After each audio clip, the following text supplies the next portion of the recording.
नमस्कार, मैं सृष्टि जैन और आप देख रहे हैं एएनबी न्यूज। प्रधानमंत्री नरेंद्र मोदी ने कहा कि कांग्रेस आपकी संपत्ति को छीनना चाहती है। कांग्रेस कहती है कि वे एक्सरे कराना चाहते हैं और आपके लॉकर में क्या पड़ा है वे खोज कर निकालेंगे। अगर माता बहनों ने थोड़ी पूंजी बचाई होगी और अनाज के डब्बे में रखा होगा तो एक्सरे करके वे भी निकाल लेंगे। लॉकर में रखे गहने और महिलाओं के मंगलसूत्र भी कांग्रेस सब खोजने में लगी हुई है। फिर कहते हैं कि हम इसे छीन लेंगे और बांट देंगे। आपसे ये छीनकर कांग्रेस अपने वोट बैंक को देखना चाहती है।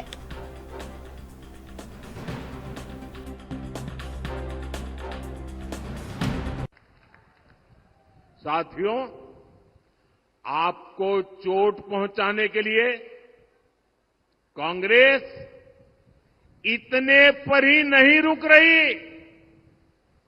कांग्रेस आपकी संपत्ति भी छीनना चाहती है। कांग्रेस एक्सरे कराने वाली, एक्सरे मालूम है ना, उनके नेता बोल रहे एक्सरे करेंगे और आपके लॉकर में क्या पड़ा है वो खोज के निकालेंगे। आपके घर में क्या पड़ा है वो खोज के निकालेंगे। अगर माताओं बहनों ने थोड़ी पूंजी बचाई होगी और अनाज के डिब्बे में रखती हैं तो एक्सरे करके वो भी खोज के निकालेंगे। लॉकर में रखे आपके गहने हो, महिलाओं का मंगलसूत्र हो, कांग्रेस सब कुछ खोजने में लगेगी और फिर कहती है हम इसे छीन लेंगे और फिर उसको बांट देंगे। आपको ये मंजूर है क्या? जरा मुझे पूरी ताकत से बताइए, अगर मेरा विषय समझते हो तो ये आपको मंजूर है क्या? आपके पास अगर एक घर गांव में है और एक घर आपने शहर में ले लिया, दो घर है तो एक घर कांग्रेस ले लेगी, कांग्रेस की सरकार ले लेगी। अगर आपके पास दो गाड़ी है तो एक गाड़ी कांग्रेस की सरकार ले लेगी। ये उन्होंने घोषित किया है। क्या आपको ये मंजूर है क्या? ये करने देंगे क्या? आपसे ये सब कुछ छीनकर कांग्रेस अपने वोट बैंक को देना चाहती। सरगुजा में विजय संकल्प शंखनाद महारैली को संबोधित करते हुए प्रधानमंत्री नरेंद्र मोदी ने कहा कि जब मैं विकसित भारत कहता हूं तो कांग्रेस वालों का और दुनिया में बैठी कुछ ताकतों का माथा गर्म हो जाता है। अगर भारत शक्तिशाली हो गया तो कुछ ताकतों का खेल बिगड़ जाएगा।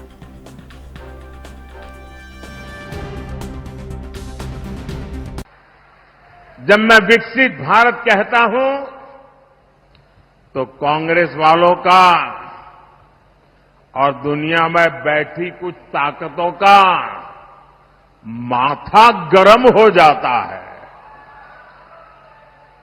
अगर भारत शक्तिशाली हो गया तो कुछ ताकतों का खेल ही बिगड़ जाएगा। आज अगर भारत आत्मनिर्भर बन गया तो कुछ ताकतों की दुकान बंद हो जाएगी। इसलिए वो भारत में कांग्रेस और इंडी गठबंधन की कमजोर सरकार चाहते हैं। ऐसी कांग्रेस सरकार जो आपस में लड़ती रहे, जो घोटाले करती रहे। साथियों, कांग्रेस का इतिहास सत्ता के लालच में देश को तबाह करने का रहा है। देश में आतंकवाद फैला, किसके कारण फैला?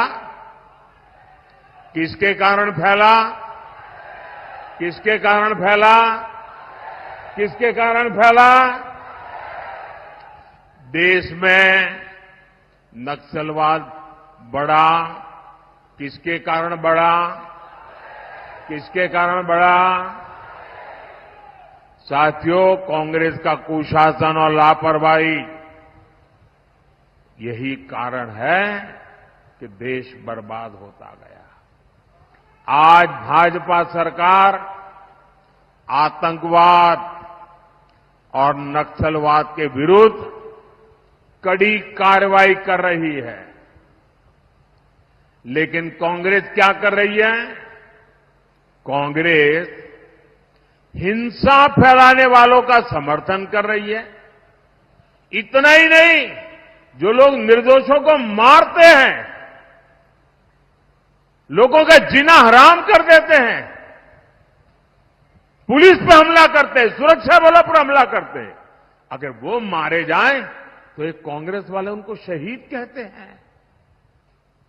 जब आप ऐसे लोगों को शहीद कहते हो ना, तो इस देश के शहीदों का, वीरों का अपमान करते हो। इसी कांग्रेस की सबसे बड़ी नेता आतंकवादियों के मारे जाने पर आंसू बहाती है। ऐसी ही करतूतों के कारण कांग्रेस देश का भरोसा खो चुकी है। भाइयों और बहनों, आज जब मैं सरगुजा आया हूं, प्रधानमंत्री नरेंद्र मोदी ने कहा कि कांग्रेस के समय में एमपी की पहचान बीमारू राज्य हुआ करती थी। आज वही एमपी भाजपा सरकार में विकास की नई ऊंचाइयों को छू रहा है। सुनिए क्या कहा।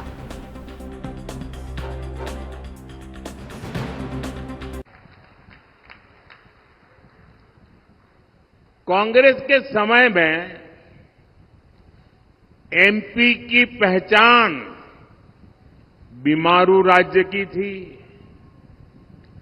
आज वही मध्य प्रदेश बीजेपी सरकार में विकास की नई ऊंचाइयां छू रहा है। साथियों, मध्य प्रदेश में केन बेतवा लिंक परियोजना का ऐतिहासिक काम शुरू हो गया है।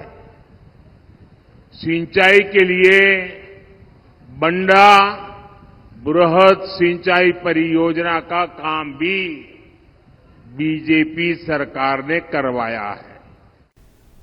प्रधानमंत्री नरेंद्र मोदी ने कहा कि ओबीसी वर्ग की सबसे बड़ी दुश्मन है कांग्रेस, जिसने ओबीसी से उनका हक छीन लिया है। कांग्रेस ने सामाजिक न्याय की हत्या की है, संविधान की भावना को ठोकर पहुंचाई है और बाबा साहेब का घोर अपमान किया है।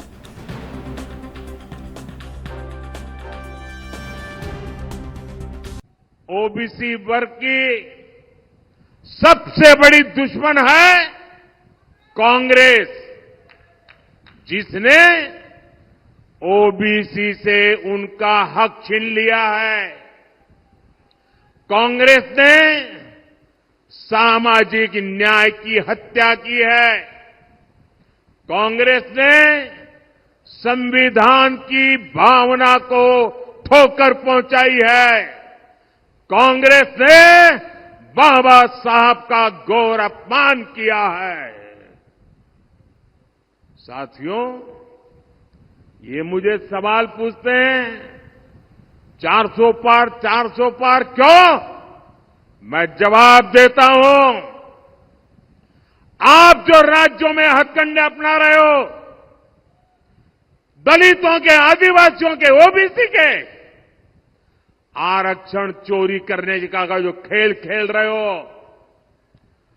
उसे लूटने का खेल खेल रहे हो, आपके ये खेल बंद करने के लिए, हमेशा बंद करने के लिए, आपके मंसूबों को हमेशा हमेशा ताला लगाने के लिए मोदी को 400 पार चाहिए। प्रधानमंत्री नरेंद्र मोदी ने कहा कि कर्नाटक में कांग्रेस ने धर्म के आधार पर आरक्षण दे दिया है। इसके लिए कांग्रेस ने गैर कानूनी तरीके से एक चालाकी की है। मुस्लिमों की सभी जातियों को ओबीसी कोटा में डाल दिया है। ऐसा करके ओबीसी को मिलने वाले बहुत बड़े हक को छीनकर धर्म के आधार पर दे दिया है। कांग्रेस यही फॉर्मूला पूरे देश में लागू करना चाहती है।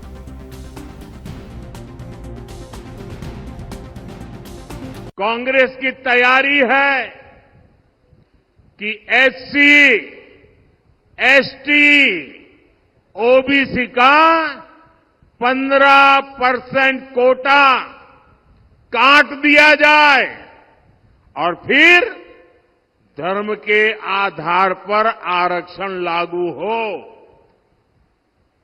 पिछली बार कर्नाटका में जब कांग्रेस की सरकार थी तो उसने धर्म के आधार पर रिजर्वेशन दिया था।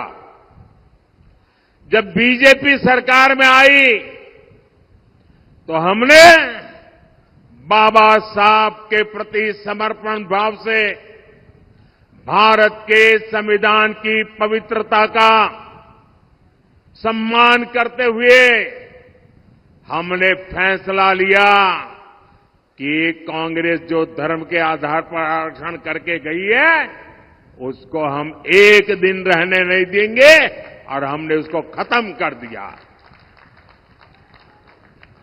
अब एक बार फिर कर्नाटक में कांग्रेस ने धर्म के आधार पर आरक्षण दे दिया है और इसके लिए उन्होंने पिछले दरवाजे से गैर कानूनी तरीके से एक चालाकी की है।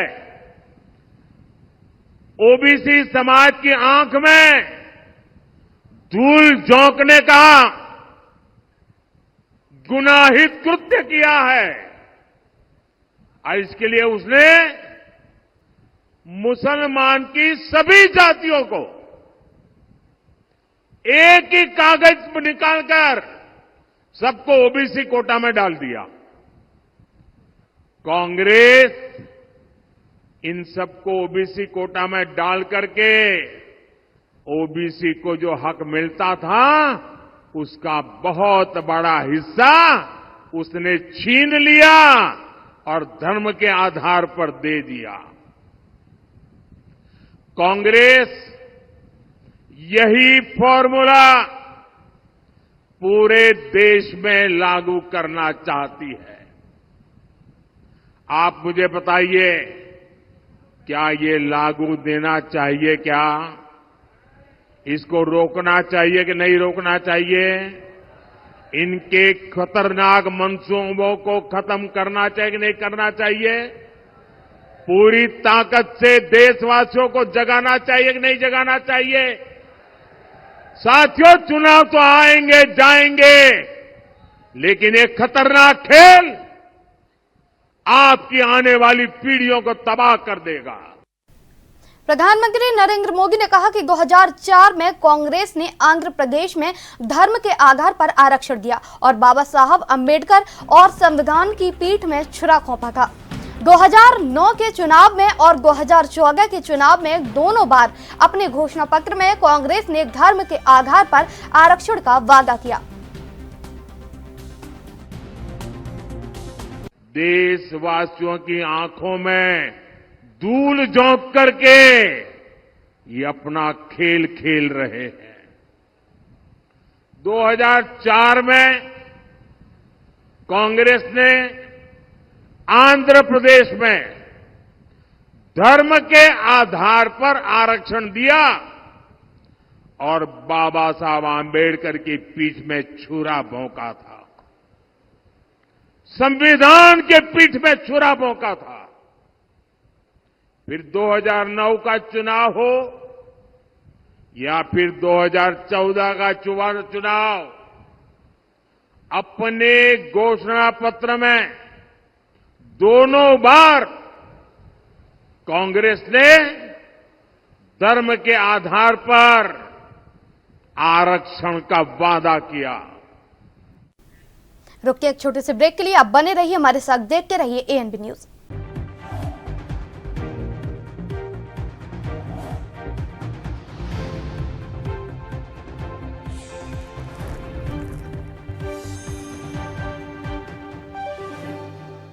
ब्रेक के बाद एक बार फिर से आप सभी का स्वागत है। सरगुजा में विजय संकल्प शंखनाद महारैली को संबोधित करते हुए प्रधानमंत्री नरेंद्र मोदी ने कहा कि शाही परिवार के शहजादे के सलाहकार ने कुछ समय पहले कहा था कि मिडिल क्लास पर और ज्यादा टैक्स लगना चाहिए।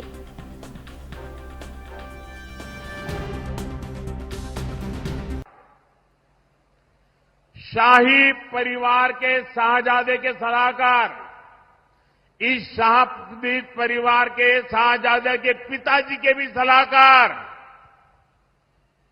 उन्होंने कुछ समय पहले कहा था, और ये परिवार उन्हीं की बात मानता है।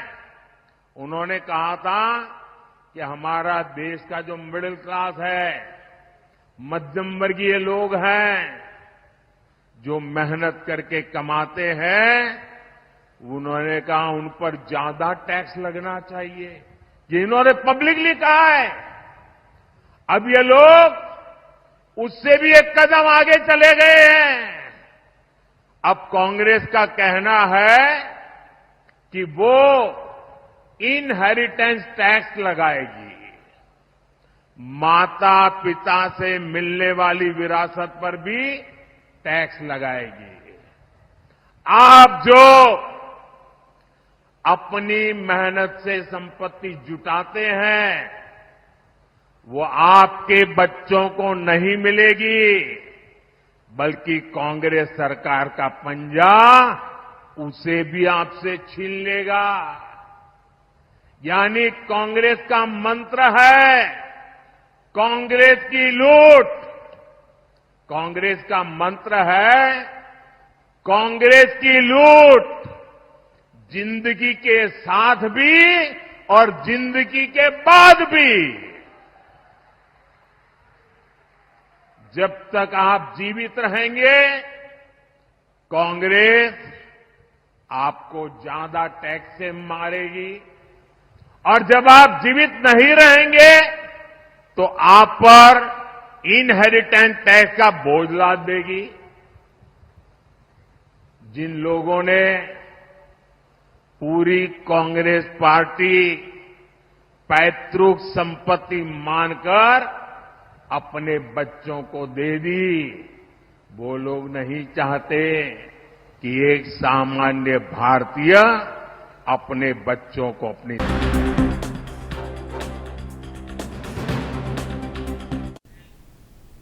मध्य प्रदेश के मुख्यमंत्री मोहन यादव ने कहा कि हमारा सौभाग्य है कि प्रधानमंत्री नरेंद्र मोदी एक बार फिर से मध्य प्रदेश आने वाले हैं। उन्होंने मध्य प्रदेश के विकास के लिए जिस तरह से काम किया है, उसके लिए मैं उनका आभारी हूं। सागर हरदा में उनका ऐतिहासिक रोड शो होगा। सुनिए क्या कहा।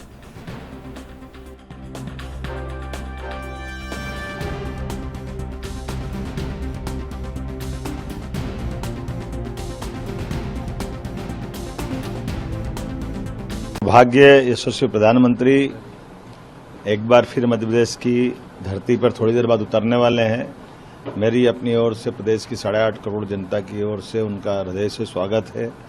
उन्होंने मध्य प्रदेश के विकास के लिए जिस प्रकार से काम किया है, मैं उनका हृदय से आभारी भी हूँ। आज सागर से चुनावी संक्रांत करते हुए सागर, हरदा और सायंकाल आज रात को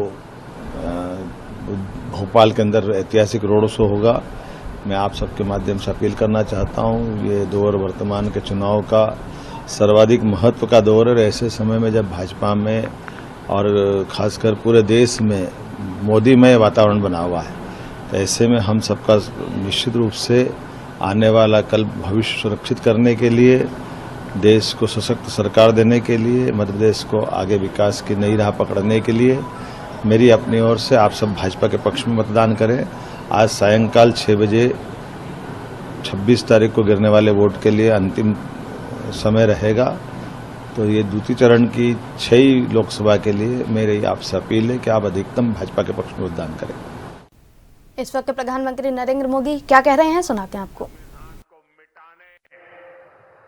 और SC, ST, OBC के आरक्षण को छीनने की कोशिश करती रही है कांग्रेस। SC, ST, OBC से आरक्षण छीनकर उसे अपने खासम खास प्रिय वोट बैंक को देना चाहती है। जब केंद्र में कांग्रेस की सरकार बनी थी, तब उन्होंने सबसे पहले आंध्र प्रदेश में धर्म आधारित आरक्षण की शुरुआत की थी। लेकिन तब कांग्रेस अपने मंसूबों में पूरी तरह कामयाब नहीं हो पाई थी। लेकिन भाइयों और बहनों, कांग्रेस पार्टी अभी भी वो खेल खेलना चाहती है, चोरी छुपी से करना चाहती है, पर्दे के पीछे रह करके देशवासियों की आंख में धूल झोंक करके वो खेल खेलना चाहती है। कांग्रेस ने कर्नाटका में, ये जरा मेरे भाई बहन सुन लीजिए बराबर, कैसा पाप किया इन्होंने। कर्नाटका में ओबीसी को जो आरक्षण मिलता है, उस ओबीसी के कोटे से आरक्षण का हिस्सा छीनने के लिए पिछले दरवाजे से चोरी करने के लिए उन्होंने कर्नाटका में जितने मुसलमान हैं, सभी मुसलमानों को ओबीसी बना दिया और ओबीसी के लिए मिला हुआ आरक्षण उसको छीनने का पक्का षड्यंत्र पूरा कर दिया। कांग्रेस की ये हरकत पूरे देश के ओबीसी समाज के लिए खतरे की घंटी है। अंबिकापुर के पीजी कॉलेज ग्राउंड में प्रधानमंत्री नरेंद्र मोदी की आम सभा में लोगों की भीड़ जुटी। वहीं सुरक्षा व्यवस्था की बात करें तो चप्पे चप्पे पर पुलिस के जवान तैनात मिले। वहीं प्रधानमंत्री आम सभा को संबोधित किया, जहां भाजपा के लिए वोट देने की अपील करते हुए आम सभा से नजर आए। इसी दौरान प्रधानमंत्री अंबिकापुर के पीजी कॉलेज ग्राउंड में पहुंचे, जहां उन्होंने 40 मिनट का कार्यक्रम रखा।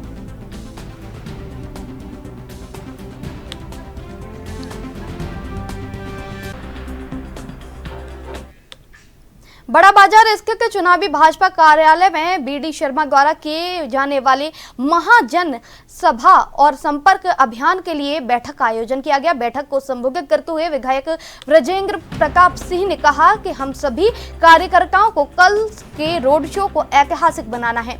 उन्होंने सभी पार्षदों को रोड शो के लिए लक्ष्य प्रदान किया और उन्होंने कहा कि चुनाव प्रचार के केवल 3 दिन रह गए हैं। हम सभी अपना काम छोड़कर वीडी शर्मा को विजय बनाने के लिए उन्हें 10 लाख मतों से जितवाने के लिए काम करें। जिला अध्यक्ष ब्रजेंद्र मिश्रा ने कहा कि हम सबके लोकप्रिय और विकास पुरुष कहे जाने वाले बीडी के रोड शो में ज्यादा से ज्यादा संख्या पहुंचकर अपील की। महाजन संपर्क के लिए क्या क्या तैयारियों, क्या क्या योजना है? देखिए, कल जो कार्यक्रम है वो माननीय प्रदेश अध्यक्ष बीडी शर्मा जी, जो इस खजुराहो लोकसभा के प्रत्याशी हैं, उनके द्वारा जनसंपर्क कार्यक्रम किया जाना है, जिसमें भारतीय जनता पार्टी के प्रत्येक कार्यकर्ता व्यापक तैयारियों में जुटे हुए हैं और सभी जनता से, शहर के लोग, गणमान्य नागरिकों से, जनता से मैं आग्रह करता हूं कि आपके द्वार बीडी शर्मा जी आपसे मिलने के लिए पधार रहे हैं। उप मुख्यमंत्री अरुण साव लोकसभा चुनाव को लेकर प्रदेश में लगातार प्रचार कर रहे हैं, जिसमें वह लाभार्थी, महकारी, गरीब और किसानों से संवाद कर रहे हैं। इसी क्रम में उप मुख्यमंत्री ने लोकसभा के गौरैयाबाग जिले के दौरे पर भी रहेंगे।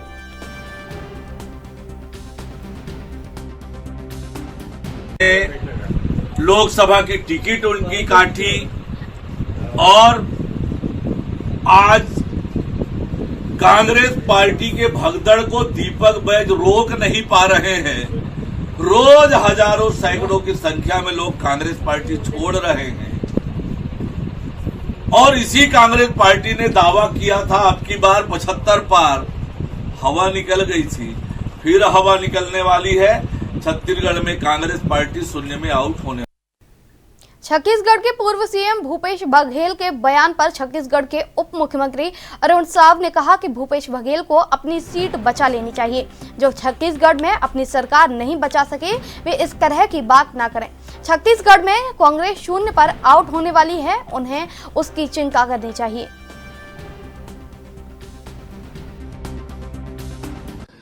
भूपेश बघेल जी अपनी सीट बचा लें। जो छत्तीसगढ़ में अपनी सरकार नहीं बचा सके वो इस तरह की बात ना करें। आज छत्तीसगढ़ में कांग्रेस शून्य में आउट होने वाली। तो अब तक के लिए बस इतना ही। आप बने रहिए हमारे साथ, देखते रहिए एएनबी न्यूज।